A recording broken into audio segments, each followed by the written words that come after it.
A week ago, February 22nd, the Mexican army killed El Mencho, Nemesio Ruben Oseguera Cervantes, former cop, former avocado farmer, founder and boss of the Jalisco New Generation Cartel, also known as CJNG, one of the most wanted men on the planet. 15 million US dollars on his head, gone, in a military operation in Jalisco, February 22nd, 2026.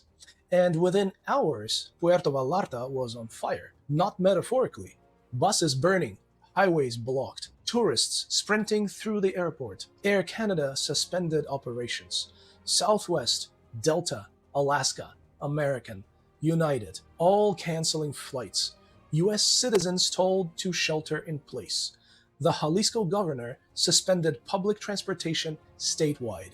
Schools closed across multiple Mexican states this morning. That's what victory looks like in this war. Now, before the celebration starts, before the headlines call it a win and move on, I want to ask the question nobody in the press room is asking. Who actually gave the order? And I don't mean the Mexican general who ran the operation. I mean, what pressure system produced this outcome? What structural forces had been building for months that made this operation happen on this day at this moment? Because this didn't come from nowhere. Stay with me. Let me give you the timeline, because the timeline is the story. February 2025, the Trump administration designates the CJNG, El Mencho's cartel, as a foreign terrorist organization, not a drug trafficking organization, not a criminal enterprise, a terrorist organization. That is not a symbolic gesture. That is a legal architecture shift. And I'll come back to exactly what that means in a few minutes, because it matters more than most people realize. Throughout 2025 and into early 2026, Trump keeps the pressure on Sheinbaum. More results on fentanyl, more action against the cartels, or, he hints, we may need to take matters into our own hands. The phrase unilateral military action gets used in public. That phrase has a specific effect on a sovereign government. It is not a negotiating position. It is a structural threat.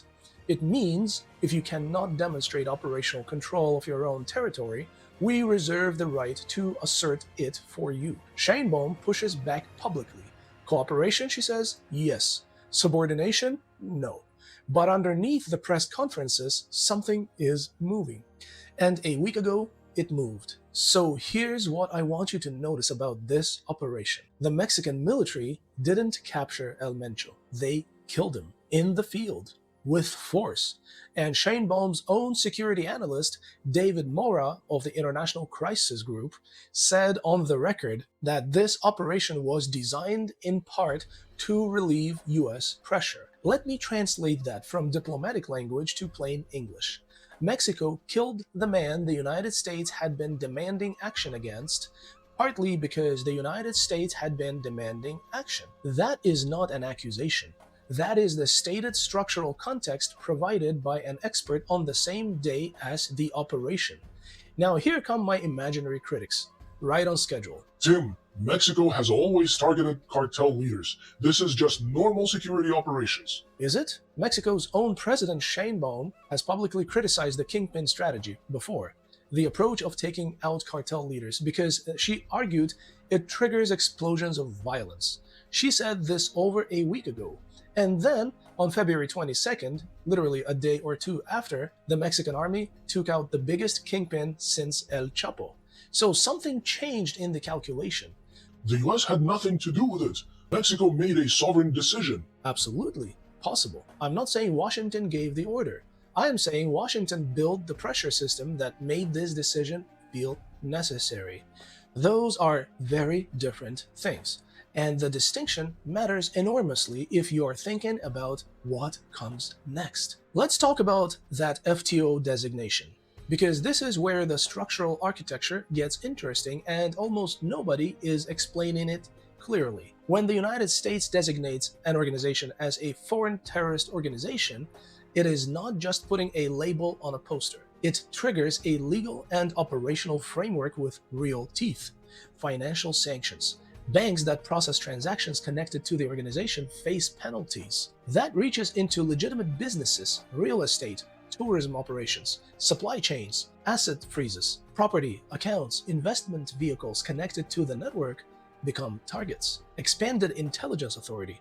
US agencies can operate with greater latitude in monitoring networks connected to a designated FTO. And here's the one that makes sovereign governments nervous. It creates legal grounds, not certainty, but grounds, for arguing that cross-border action against a designated terrorist organization falls under existing counterterrorism frameworks. That is the legal architecture for potential extraterritorial action. Not guaranteed, not automatic, but available. And here's the thing about legal tools. They don't disappear once created. They sit in the toolkit, and the next administration, or the next crisis, or the next fentanyl surge can pick them up. This is still just election rhetoric. Politicians always talk tough. Election rhetoric creates legal frameworks. Legal frameworks create tools. Tools sometimes get used. The designation happened. That is no longer rhetoric. Now, let's talk about the trap Sheinbaum is standing in right now, because it is a genuine trap, and it was built before she even arrived.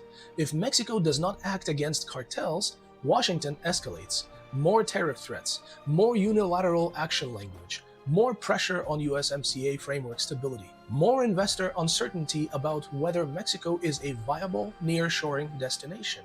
And nearshoring, the process of moving manufacturing from China closer to the US market, is the economic engine of Mexico's industrial future. It represents billions in investment. It represents the structural alignment that makes Mexico relevant in the post-China global supply chain. If that investment confidence collapses because Mexico looks ungovernable, Mexico loses the one economic argument that gives it leverage in this relationship. So if you don't act, you lose economically. But if you act, and February 22nd proved this in real time, the cartel demonstrates force. Puerto Vallarta on fire. 5 states in chaos. Tourists fleeing. Guadalajara, a World Cup city, shut down. And the international investor watching from London or Tokyo or Seoul looks at the footage of smoke over Puerto Vallarta and asks, is this a stable industrial partner? That is a trap. Act and trigger chaos. Don't act and confirm ungovernable status. There is no clean exit, only less bad options. And if architecture of this trap is becoming visible to you, if you are seeing how these pieces were built over years, not weeks, subscribe to Eagle's View. This channel exists for exactly this kind of analysis. I'll leave the link below. Let me say something about Puerto Vallarta specifically, because some people will say it's just a beach town. Nothing was taken over. The cartel didn't plant a flag. Correct. The city did not fall. But here's what did happen. Air Canada suspended operations. American Airlines canceled flights. US State Department issued shelter-in-place advisories. Now, put yourself in the position of a Fortune 500 company evaluating whether to build a manufacturing facility in Jalisco state as part of a nearshoring strategy. You have just watched the second largest city in Mexico shut down in retaliation for a government security operation. You have watched major international airlines cancel flights to a tourist hub. You have watched tourists stranded, roads blocked across 5 states, schools canceled. That is not a news story. That is a risk assessment input. Insurance premiums move. Investment timelines shift. Due diligence reports get updated. Signals are not territory. But in capital markets, signals can be more decisive than territory. The cartel didn't need to take Puerto Vallarta. It just needed to demonstrate that the state cannot guarantee stability without triggering instability. That demonstration happened a week ago. So where does this go from here? 3 scenarios. Remember, I'm not predicting, my friends. I'm mapping. Scenario 1. The El Mencho killing fractures CJNG internally. The cartel splinters. Violence increases short-term as factions fight for control, but long-term, no single dominant organization emerges to replace it. Mexico becomes harder to govern but less strategically unified as a criminal network. Washington claims a win. The underlying fentanyl infrastructure continues under different management. Scenario 2. A successor emerges. CJNG reconsolidates within 12 to 18 months. The operation is remembered as a tactical victory that changed nothing structurally. And Washington, having invested this much political pressure to produce the El Mencho result, escalates its demands for the next result. Now, scenario 3, and this is the one I want you to think about carefully. The chaos of the next several weeks becomes the justification for accelerating the legal and intelligence architecture that the FTO designation already put in place. Not boots on the ground, something quieter. Expanded joint operations, intelligence fusion, financial network targeting, the kind of cooperation that over time begins to look less like two sovereign nations cooperating and more like one security architecture operating across a shared territory. That is not an accusation, it is a structural possibility that the current legal framework now permits. Here is the question underneath all of this. The classic definition of a sovereign state is simple. It holds a monopoly on the legitimate use of force within its territory. Mexico has just demonstrated, through its operation and the response to it, that it can strike at the top of a major criminal organization. It has also demonstrated, through the 5 states that shut down in retaliation, that the organization it struck has the ability to impose costs on civilian life across an enormous geographic area. That is dual sovereignty, my friends, not a metaphor. A structural reality. The formal state controls elections, passes laws, runs press conferences, commands armies. The parallel state controls roads, logistics, informal labor, tourism, revenue, real estate. Both are real, both have reach, both have enforcement mechanisms. The formal state just killed the leader of the parallel state, and the parallel state responded by closing the country's airports.